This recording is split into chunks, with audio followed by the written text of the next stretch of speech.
अच्छाई का बुराई पर अब डंका बजने वाला है। वो नौका डूब नहीं सकती जिसका राघव रखवाला है। मंडली, जब आप ये नाम सुनते होंगे तो आपके जहन में वो अनगिनत किरदार आ जाते होंगे जिनको आपने रामलीला में मंचन करते देखा है। लेकिन क्या आपने कभी महसूस किया कि पर्दे के पीछे इनकी ज़िंदगी कैसे रहती है? क्या आपने महसूस किया कि वो किस दर्द से गुजरते हैं? अगर नहीं तो बड़े पर्दे पर रामलीला के पर्दे के पीछे की कहानी आप तक लेकर के आ रही है ये मंडली, जो कि इस वक्त हमारे साथ मौजूद है। हमारे साथ मौजूद हैं विजेंद्र काला जी, किसी परिचय के मोहताज नहीं है। हमारे साथ मौजूद हैं आंचल मुंजाल, हमारे साथ मौजूद है प्रशांत गुप्ता जी। आप तीनों का बहुत स्वागत है। और सबसे पहले आप तीनों से मेरा एक ही सवाल होगा कि आखिर आम जनता, ऑडियंस मंडली क्यों देखे? Starting from you sir. मंडली क्यों देखे, उसकी सबसे बड़ी वजह ये है कि ये जो रामलीला है इसका मंचन बहुत कम होता है। मेट्रोज में तो ना के बराबर है, जो कॉस्मोपॉलिटन सिटीज़ हैं वहाँ होता ही नहीं है। अब क्योंकि हमने अपने बचपन में मथुरा में रहा हूँ और मैंने बहुत रामलीला देखी है, उसको देख करके करने की कोशिश भी की है ना। और उसके बाद जब रामलीला होती है जहाँ पर उस जगह पर सुबह सुबह जा कर के वो जो चरित्र हैं उनको रियल लाइफ में भी देखा है कि ये कैसे होते हैं। बड़ा बुरा लगा था उस दिन मेरे को जब मैं वहाँ गया और देखा कि रावण है, वो जो हैंडपम्प होता है ना, तो लक्ष्मण खेंचू से रावण को नहला रहा है। दिल में बहुत दर्द हुआ, ये क्या है, ऐसा क्यों कर रहा है ये? हमारा रामचंद्र जी सरसों का तेल लगा के मालिश कर रहे हैं। फिर पता चला कि वो जो लक्ष्मण है वो रावण का लड़का है, तो वो स्नान करा रहा है उसको। तो ये यहाँ से हम बड़े हुए और मैं आज अगर यहाँ पर हूँ तो ये मेरी रामलीला की ही देन है कि अभिनय वहाँ से आया, उनको देख करके मैंने सीखा और उसके बाद फिर थिएटर वेटर सब बात की बातें हैं सारी। तो इसलिए देखने जाएं कि वो जो रामलीला है अब नहीं होती, अब बहुत कम हो गया उसका चलन। यहाँ तक कि अब रावण भी नहीं जलते, बहुत कम जलते हैं कहीं कहीं पर।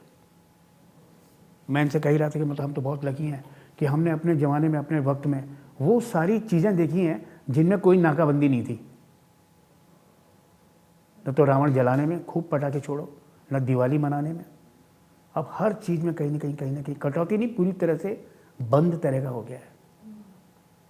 तो वो जो संस्कार थे, वो जो धर्म था, तो ये जो पॉल्यूशन है कि मतलब अगर हम ये कहते हैं कि रावण जलाने से पॉल्यूशन होगा, इसलिए रावण की प्रथा कम कर दी गई है जलाने की। तो वो जो मानसिक पॉल्यूशन हम सब लोगों के दिमाग में घूम रहा है, उसे तो दूर करने की हिम्मत किसी की है नहीं, ना कोई दूर करता है। अगर ये रावण जला दें साल भर में एक बार का, अगर प्रदूषण कर भी लें, तो मैं समझता हूँ कि जो दिमाग से जो पॉल्यूशन है ना वो दूर हो जाएगा और हम कम से कम आगे बढ़ जाएंगे। एक सुखद आनंद मिलेगा कि हाँ हमने ये सब किया और उसके बाद जो है सियावर रामचंद्र जी की जय और आगे बढ़ गए। तो इसलिए मंडली देखने जाएं कि वो जो बचपन की चीज़ें थी जो अब खोती चली जा रही हैं, वो बच्चे जिन्होंने तो सुना भी नहीं होगा कि रामलीला का मंचन होता है ना, वो उनको दिखाएं कि एक रामलीला की कैसे तैयारी होती है। ये स्टेज पर नाटक नहीं, ये चरित्र को किस तरह निभाया जा रहा है। हमने वो रामायण देखी थी सागर साहब की, उसका मंच पे कैसे प्रदर्शन होता है। जब परफॉर्म करते थे वो कलाकार तो मतलब हालत ऐसी हो जाती थी, ऐसा लगता था कि उफ ये क्या हो गया, 14 बरस का वनवास। और भगवान जब गोल गोल गोल गोल गोल गोल गोल गोल घूमते थे, क्योंकि वही कि वो चल रहे हैं और लगता था कि मीलों चल रहे हैं। ऐसा नहीं होता था कि मतलब ये घूम क्यों रहे हैं, वो चल रहे हैं और बोलते जा रहे हैं। पीछे जो है हारमोनियम पे पंडित जो है वो गा रहा है, उनकी पूरी व्याख्या करता जा रहा है। फिर रास्ते में जो मिलता जाता है किरदार वो दिखाया जा रहा है। नंगे पाँव चल रहे हैं पूरे वन में। तो वो जो इमोशंस थे वो देखने के लिए, उसको सुनने के लिए, समझने के लिए, इसलिए मतलब मंडली को देखने जाए। आंचल, आपको क्या लगता है कि क्यों लोग मंडली देखने आए और क्यों न्यू जनरेशन? क्योंकि सर ने बहुत अच्छी बात कही कि आज के वक्त में उस तरीके का क्रेज़ देखने को नहीं मिलता जो कि सर ने जिसकी अनुभूति की हो। वो न्यू जनरेशन जिसने आज तक कभी रामलीला नहीं देखी, और मैं उसमें से बिलोंग करती थी जब तक मैंने ये फिल्म नहीं की, उनको देखनी चाहिए, बिकॉज इट्स अ वेरी, ये रूटेड कल्चर है हमारे नॉर्थ इंडिया का, और ये पैन इंडिया नहीं पता इसके बारे में। हमने इसके बारे में इस फिल्म में बहुत सुंदरता के साथ दिखाया है, पर बहुत सारे मुद्दों के बारे में भी बात की जो कि बहुत रेलेवेंट है आज के टाइम के लिए। जैसे रामलीला के टाइम पे बीच में नाच गाने होते हैं, थोड़े से वल्गैरिटी की तरफ बढ़ते हुए वो उनको दिखाते हैं, जो कि सही नहीं है। अगर आपको वो सब देखना है तो आप थिएटर में वैसे भी आइटम सॉन्ग्स होते हैं, या आप कहीं और जाकर देख लो। रामलीला, श्री राम भगवान की जो लीला होती है उसके बीच में अगर आप ये सब दिखा रहे हो तो वो गलत है। तो इस मुद्दे पे हमने बात की है, जो कि मुझे ऐसा लगता है कि यंग जनरेशन को इसके बारे में पता होना चाहिए कि असल रामलीला कैसी और क्या होती है। और दूसरी, वो जनरेशन जिसने रामलीला देखी हुई है बट उनको सिर्फ एंटरटेनमेंट चाहिए, तो उसमें भी हमारी फिल्म आई फील पूरा पैकेज है, क्योंकि इसमें ड्रामा है, लव रोमांस है। हाल के दिनों में जो धार्मिक मान्यताओं से जुड़ी जो मूवीज़ बनी हैं उनकी आलोचना काफ़ी ज़्यादा हुई है, बड़े पैमाने पर हुई, और क्योंकि आप इंडस्ट्री में आप इसको बेहतर महसूस कर सकते हैं। ऐसे वक्त में जब लोगों की तरफ से कहा जाता है कि उस मूवी ने हमारी जो धार्मिक भावना है उसको ठेस पहुंचा दी, ऐसी मूवी में, ऐसे इन मूवियों की लाइन में मंडली खुद को कैसे अलग करती है? देखो, मेरा मानना है, अगर रोज उंगली होती रहेगी ना तो एक वक्त ऐसा आएगा कि कोई टच ही नहीं करेगा, कोई भी सब्जेक्ट बनाएगा ही नहीं।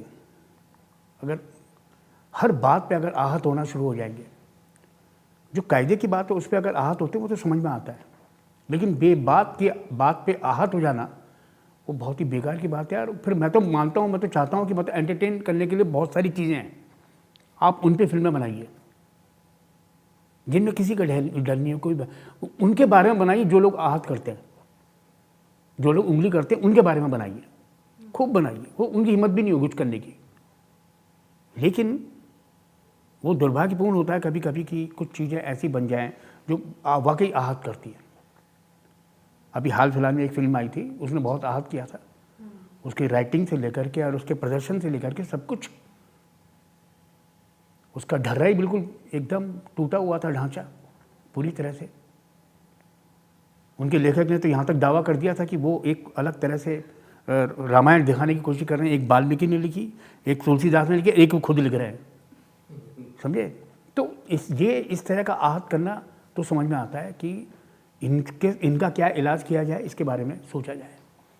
लेकिन कभी कभी ऐसा हो जाता है कि मतलब लगता ही नहीं है कि क्यों भाई, क्यों मतलब आप ऐसे कर रहे हो।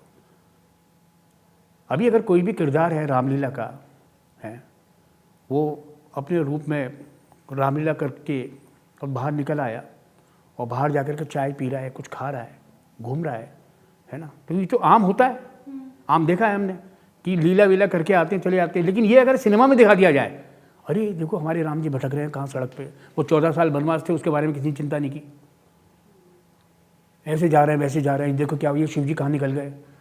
तो आम जिंदगी में ऐसा होता है, उसको अगर हम सिनेमा पटल में दिखाते हैं तो बुरा मान जाते हैं, वो गड़बड़ है। उसको आहत करना नहीं कहते हैं, उसको वो रियलिस्टिक है। वो अभी हम रामलीला देखने जा रहे हैं, जब पूरी रामलीला खत्म हो जाएगी, सब लोग अपने अपने घर जाएंगे, हो सकता है कोई वस्त्र निकाले, कोई ना निकाले, कोई कैसे जाए, किरदार निकल जाए अपना, है ना। लेकिन हमारी फिल्म में कहानी कुछ और ही है। हमारी फिल्म की है मंडली बनी, वो टूटी और फिर बनी, और फिर कैसे बनी वो कहानी है। तो उसमें मतलब कुछ आहत होने की ज़रूरत नहीं है, उसमें कुछ हमने ऐसा है भी नहीं। और सबसे बड़ी बात यह है कि वो एक स्ट्रगल है अपने जीवन यापन की, है ना। उसमें मतलब रामलीला की कहानी से कोई लेना देना नहीं है, उसमें उस कहानी से लेना देना है जो रामलीला करते हैं। तो वो हमने दिखाया उसके अंदर। वो एक स्ट्रगल है एक लड़के की, उसके जीवन की, कि वो कैसे उसकी लाइफ में ये करते करते एक जैसे कि अभी आंचल ने कहा कि क्या होता है ना कि कुछ लोग क्या करते हैं कि रामलीला कुछ बंद इसलिए भी हो गई होंगी, क्यों? क्योंकि उसमें हम भोड़ा पड़ा दिखा देते हैं, है ना, बेढंगे नाच दिखा देते हैं। अब लोग देखने आए लीला, वो जो पब्लिक इकट्ठी हुई है वो लीला देखने के लिए हुई है।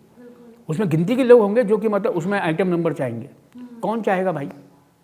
हमारे ज़माने में जब हम रामलीला देखने जाया करते थे तो वही दरी बोरी और मूड़ी वूड़ी लेकर के वहाँ जगह घेरने 8-7 शाम ढलते ही वहाँ रामलीला वाले तैयार नहीं है, दर्शक तैयार हैं देखने के लिए, अपनी जगह वगैरह देने के लिए, है ना। वो देख रहे हैं, उनकी अभी रूप सज्जा हो रहा है, वो तैयार हो रहे हैं, लक्ष्मण राम जी के बाल बन रहे हैं, वो सब तैयारियाँ चल रही हैं, सीता जी तैयार हो रही हैं, है ना। रावण वहाँ कोने में खड़ा होकर बीड़ी पी रहा है, जब तक वो आएगा तैयार होगा पूरा रूप धरेगा, हम उससे पहले पहुँच जाते हैं, ऑडियंस पहले आ जाती है, क्योंकि सीट वीट घेर के जगह है।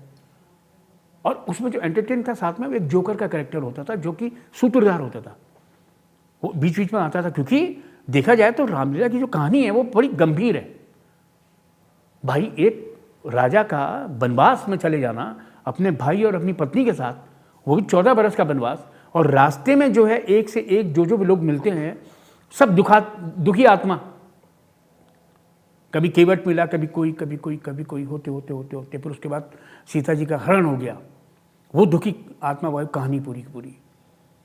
उसके बाद कैसे हनुमान जी मिले, क्या हुआ, ये एक कहानी चलती। उसको एंटरटेन करने के बीच में एक जोकर किरदार होता था जो कि हंसोड़ होता था, वो हास्यास्पद स्थिति में आकर के वो कहानी का बखान करता था, चलता रहता था, और उसको कैसे इंट्रोड्यूस करते थे, उसको बीच बीच में कैसे, तो वो था एक तौर तरीका। इन्होंने उसको जो है आइटम नंबर में बदल दिया।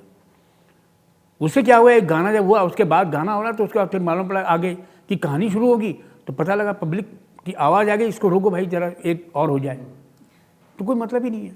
तो ये इसमें है कहानी कि ये जो चीज़ें होती हैं, ये जो हरकतें होती हैं, ये जो मैनेजमेंट होता है, वो उसका काम होता है ये सब, कि इसमें ऐसा कर दो, इसमें ऐसा कर दो, इसमें ये मतलब किसी भी संस्था के लिए बिलोंग करता है, ये तो एक माध्यम है कहने का।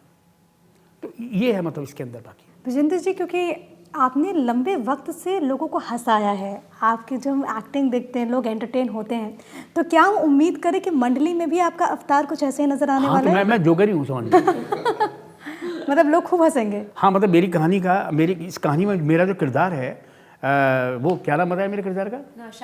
नौशाद भाई। तो वो जो नौशाद भाई हैं, वो एक किसी कॉलेज की लाइब्रेरी में काम करते हैं, और वो ये जो क्या बोलते हैं, लाइट साउंड इस तरह का काम करते हैं, और जितने भी कार्यक्रम होते हैं, चाहे वो रामायण हो, चाहे कुछ भी हो, लीला हो, किसी भी तरह की, उसमें वो भाग लेते रहते हैं और वो तैयारी करते हैं, और वो बहुत सीरियस है। मतलब अब जब इनकी लीला वो हो जाती है, बंद हो जाती है, तो ये जो किरदार हैं मुख्य, ये आते हैं और ये बोलते हैं कि भाई हमको आपके साथ काम करना है।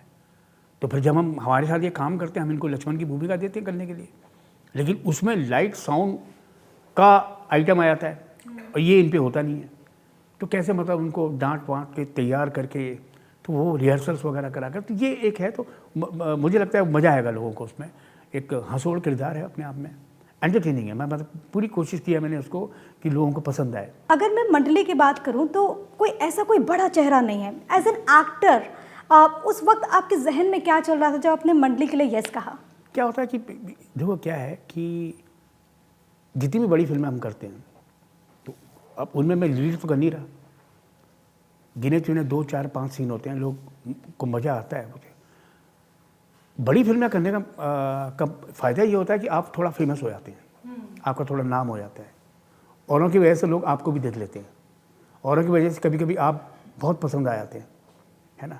फिर लोग ऐसी तक कंपेयरिंग कर देते हैं, आपने हीरो की छुट्टी कर दी, आपने इसकी छुट्टी कर दी, आपने उसको लेटा दिया, आपने उसको झटका दिया, खा गए, ये होता है वो, आप खा गए उसको, आप पता नहीं क्या क्या हो गए। ठीक है, इस तरह की हरकतें हो जाती हैं। तो कुछ नहीं, वो फिल्में टीवी पे कई बार आती है, कई जगह दिखाई जाती है, तो आप उससे थोड़ा सा मार्केट में आते हैं। ऐसी फिल्म करके क्या होता है कि आपको एक बड़ा किरदार मिलता है, पहली बात तो। दूसरा ये कि मतलब आपके ऊपर बहुत ही जिसे कहते हैं एक वजन बढ़ जाता है, आपका कर्तव्य बढ़ जाता है कि मतलब इस फिल्म में आपको ऐसे नहीं लिया है, आपको देख के लिया है कि मतलब आप कुछ इसमें करेंगे, तो बहुत सारी जिम्मेदारियाँ बढ़ जाती हैं। वो चाहे स्क्रिप्ट के साथ हो, चाहे ऑन द स्पॉट हो, बहुत सारी चीज़ें। सर, जब मैं देख रही थी तो मुझे पता चला कि आप गाना बहुत अच्छा गाते हैं। मैं चाहूँगी कि आज आप भारत 24 के इस प्लेटफॉर्म पे अपना फेवरेट कोई गीत ज़रूर गुनगुनाई दीजिए।